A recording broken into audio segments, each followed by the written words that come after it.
For the most part, this job's not near as dirty as what people think it is, but when you have high winds, so there's one porta potty laid over.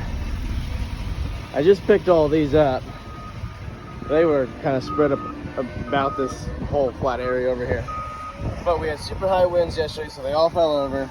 And, well, that's kind of the result on this one.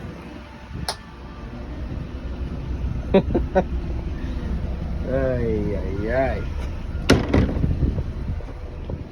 Oh, this one's fun. This one's fun. Oh, yeah. Yep. So, high winds and porta potties don't go well together.